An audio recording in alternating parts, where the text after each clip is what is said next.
مثال کے طور پر کوئی بندہ آئے خواہ اسے کوئی یار وضو کے بغیر نماز ادا کرو، اس کا دل ہی نہیں کرے گا یار میں نماز ادا کروں۔ کیوں کہ وضو بڑا اہم ہے، اور وضو کے لیے اگر وضو میں آپ کوتاہی کر جائیں، وضو صحیح نہ کرے تو پھر نماز پڑھنے کا آپ کو ثواب نہیں ہوگا۔ اس لیے سب سے پہلے آپ لوگوں نے یہ ذہن نشین کرنا ہے کہ یار جو وضو ہے وہ ہم نے پورے اچھے طریقے سے کرنا ہے۔ طریقہ کار اچھا طریقہ بھی کیا ہے؟ وضو کا جو چہرہ دھونا ہے پورے چہرے کو دھوئیں، یہ نہیں کہ پانی ہلکا ہلکا منہ پر مار لیا، یہ ٹھوڈی کے نیچے تک خشک رہے، وہ ماتھے کا کچھ حصہ خشک رہ جائے، یا ایک کان کی لو سے لے کر دوسرے کان کی لو تک درمیان میں کچھ خشک رہ جائے، وضو جو ہے وہ ٹھیک نہیں ہوگا۔ اگر آپ بازو ہاتھ دھو رہے ہیں بازو، اور آپ کی کونیاں جو ہیں وہ خشک رہ جاتی ہیں، کونیاں خشک رہ جائیں، وضو نہیں ہوتا۔ یہ کونیاں جو ہوتی ہیں یہ بھی دھونی پڑتی ہیں۔ کئی لوگوں کو ایسے آستین چڑھانے میں مشکل ہوتی ہے، وہ آج کل سوٹ ایسے سیے جاتے ہیں کہ جو ہو نا یہ بڑے سخت ہو جاتے ہیں، کف چھوٹے چھوٹے سی دیتے ہیں، وہ بڑی مشکل سے بازو اوپر چڑھتا ہے قمیض کا، تو لوگ کیا کرتے ہیں یہاں تک دھو لیتے ہیں۔ وضو نہیں ہوتا جب تک تم کونیوں تک نہ دھو، یہ کونیاں تمہاری گیلی ہونی چاہیے۔ اگر تم نے منہ پر پانی ڈال دیا، کونیاں نہ دھوئی، تھوڑی تھوڑی رہ گئی، تو وضو بھی نہ ہوا۔ وہ جب وضو نہیں ہوگا تو نماز ہی نہیں ہوگی۔ بڑی اہم یہ چیز ہے، یہ بنیاد ہے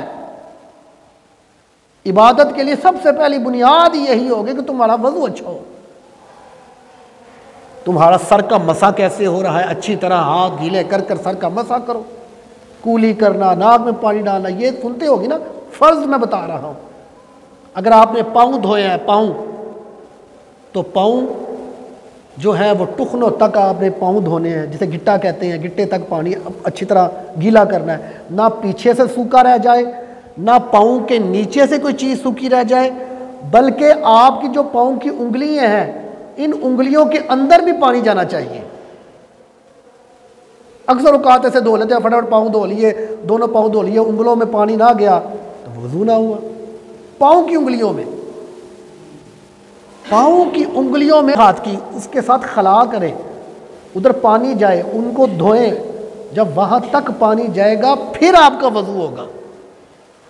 بڑی اہم بات ہے، لوگوں کو پتہ نہیں ہوتا، اسی وقت پاؤں دھو لیتے ہیں اور نہیں، جو پاؤں کی انگلی ہوتی ہے ادھر پانی جاتا ہی نہیں ہے، تو تمہارا وضو ہی نہیں ہوا، خشک رہ گئی جگہ۔ جب تمہارا وضو ٹھیک ہو جائے گا پھر تمہاری نماز جو ہے اس کا تمہیں اجر و ثواب ملے گا۔ اور اگر تم ایسے فٹافٹ منہ دھویا، تھوڑا سا پانی گرا بازوؤں پہ ایسے کر کے آگے، تمہارا کوئی فائدہ نہیں۔ تو مین یہ چیز ہمیشہ یاد رکھیں کہ جب ہم نے نماز ادا کرنے جانی ہے، اللہ کے گھر جانا ہے یا گھر میں نماز ادا کرنی ہے، سب سے پہلے تم نے اپنا وضو جو ہے وہ اچھا کرنا ہے اور مکمل طریقے سے وضو کرنا ہے۔ حضرت محترم حضور اکرم صلی اللہ علیہ وآلہ وسلم فرماتے ہیں، صحابہ قیامت کے دن ہر امت کی کوئی نہ کوئی نشانی ہوگی، وہ پہچانی جائے گی کہ وہ فلاں امت ہے، لیکن میری امت جو ہوگی، میرے جو امتی ہوں گے، وہ کہاں سے پہچانے جائیں گے؟ وہ وضو کے جو اعضاء ہوں گے قیامت کے دن وہ چمکتے ہوں گے، پہچانے جائیں گے۔ جو لوگ وضو کرتے ہیں نا وہ قیامت کے دن لوگ جو ہے پہچانے جائیں گے۔ حضور فرماتے ہیں میری امتی کے جو نمازی ہوں گے، جو وضو کرتے ہیں، ان کے وہ اعضاء وہ چمکتے ہوں گے۔ اتنا اس کا فائدہ ہے۔ پھر حضور نے فرمایا جب تم وضو کرتے ہو نا، تمہارے ہاتھ بازو دھوتے ہو، جو بازو اور ہاتھ کے گناہ وہ گر جاتے ہیں، جھڑ جاتے ہیں۔ منہ دھوتے ہو، تمہارے منہ کے گناہ جھڑ جاتے ہیں۔ پاؤں دھوتے ہو، پاؤں کے گناہ جھڑ جاتے ہیں۔ اس کا اجر و ثواب بھی ہے، وضو کرنے کا ثواب بھی ہے۔ پھر حضور اکرم صلی اللہ علیہ وآلہ وسلم کی حدیث مبارکہ فرمان ہے، جب وضو کرو تو وضو کے درمیان باتیں نہ کرو۔ اللہ کے فرشتے جب وضو کرتے ہیں نا، بندہ اللہ کے فرشتے آ جاتے ہیں پاس، بندہ جب باتیں کرنے لگ جاتا ہے نا وضو کے درمیان، وہ فرشتے جو ہے وہ جانے لگ جاتے ہیں۔ وضو کے درمیان باتیں بھی نہ کرو، کہ وضو کر رہے ہوتے ہیں باتیں، ساتھ والے بندے سے باتیں ہو رہی ہوتی ہیں، وہ بھی نہیں ٹھیک۔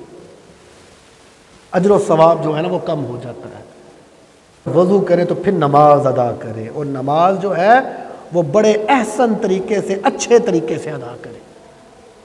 نماز کے تمہیں طریقہ آنا ہونا چاہیے، اور بڑے آرام آرام سے ٹھہر ٹھہر کر نماز ادا کرے، پورا سجدہ کرے، سجدے کا طریقہ ہوتا ہے، رکوع کا طریقہ ہوتا ہے، قیام میں کھڑے ہونے کا طریقہ ہے۔ یہ چیزیں جو ہیں یہ ہر بندے کو پتہ ہونی چاہیے کہ ہم نے نماز ادا کرنی۔